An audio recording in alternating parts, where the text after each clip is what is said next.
Hey guys, what's up?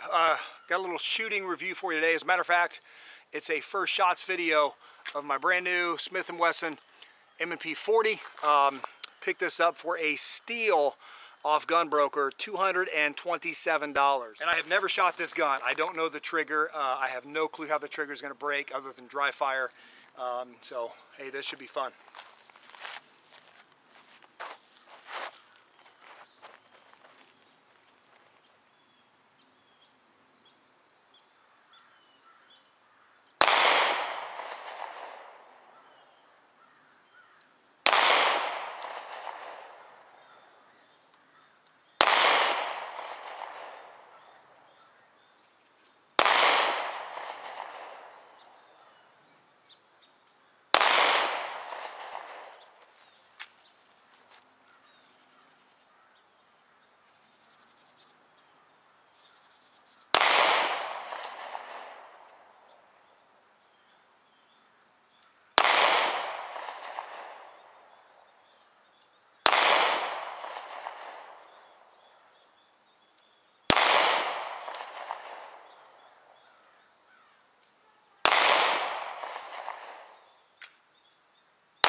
I'm going to go ahead and back up, take a couple headshots from 15 yards.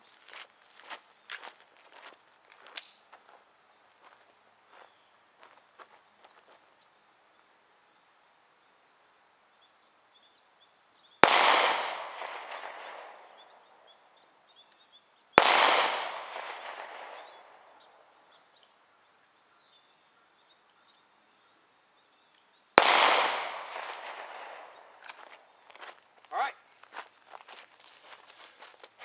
Guys, so far I'm impressed. I like it, you know, and I personally like the 40 caliber round. And the beautiful thing is that the 40 Smith & Wesson, or the M&P full size, was designed to accommodate the 40. So hopefully it won't be a longevity issue, you know, with it.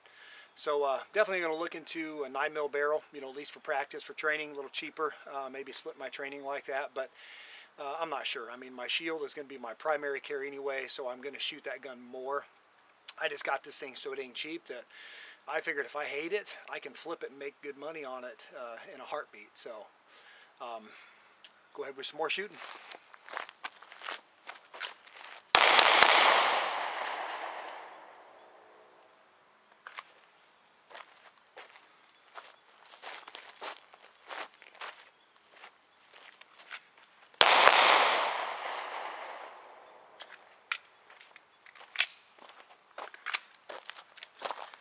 Alright guys, before my battery completely dies, I'll show you where we're at so far.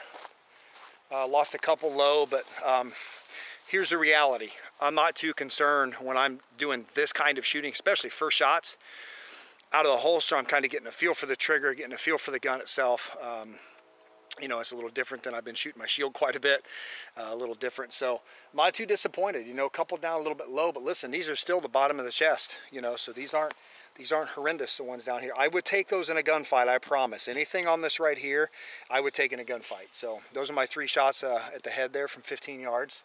So I like those.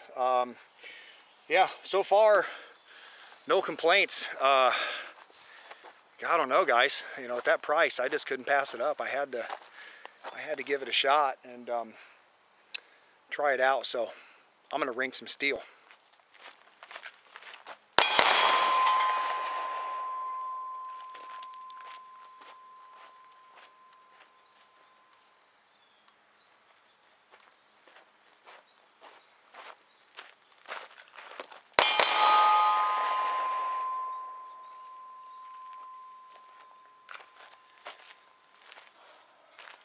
All right, guys, I'm gonna give it a shot from high ready, just a press out and a trigger press on the steel.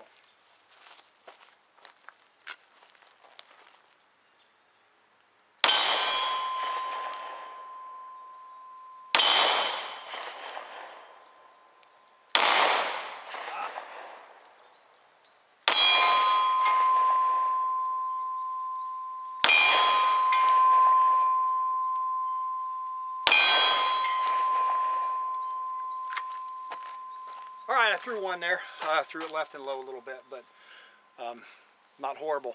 I'm liking this gun. I'm really liking it. I can see why the thing is so popular. Got 3 rounds left in this mag. Obviously, just buying it, I've never shot it at distance, so I'm curious to see how if I can ring that steel from 50 yards. So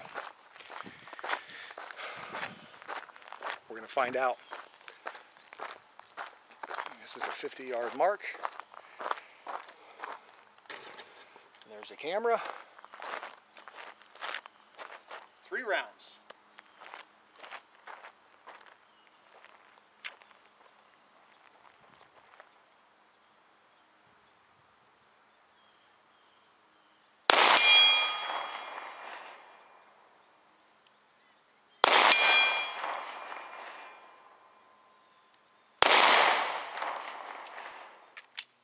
All right, guys, a little after action report from my first shots with the Smith Wesson M&P 40, which I really, really liked. I ended up putting 100 rounds through it.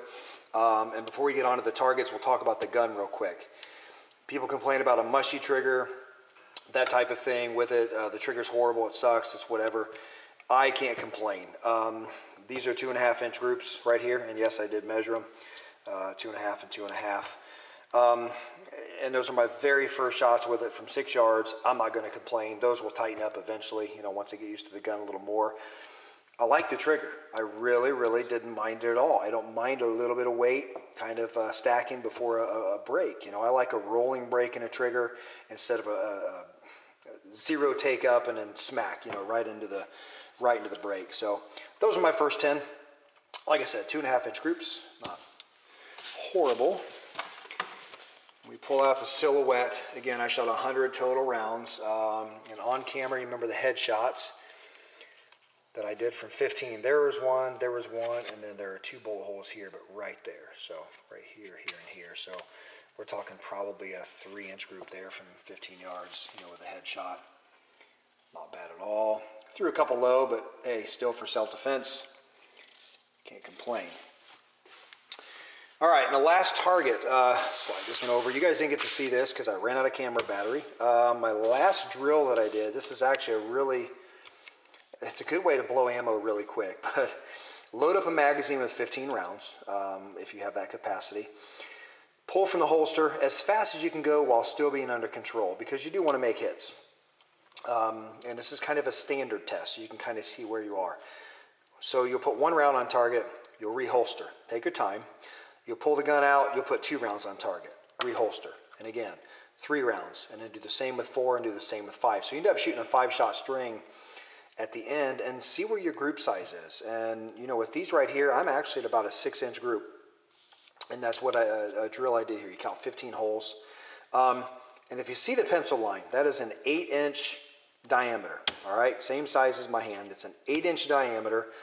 And what I try to do as a standard is put all of those rounds in my self-defense rounds, I put 80% plus in an 8-inch diameter. And the reason is that's about 50 square inches, okay? Under stress, they say you lose about 50% of your accuracy. So if we take 50% of 50, that's 25, okay? So 50 square inches plus 25 is 75. Now a 10-inch circle, which is the outside ring here, is about 78 square inches. So theoretically, under stress, if I'm good at 8 inches, I still should hit inside of this cardboard circle under stress. Now, I realize there are different factors at play and that type of thing. I realize that in a real gunfight, but my point is, if you're hitting the large portion in an 8-inch circle, which mine are actually at 6, it can't be too bad, okay? If we spray a few here and there, we could still definitely put some shots where they need to be. And if you take this 10-inch target, again, that's just my hand size. So take your hand, put it on your chest and move it around, and you can see how effective those hits would be on a human torso. So I got no complaints there.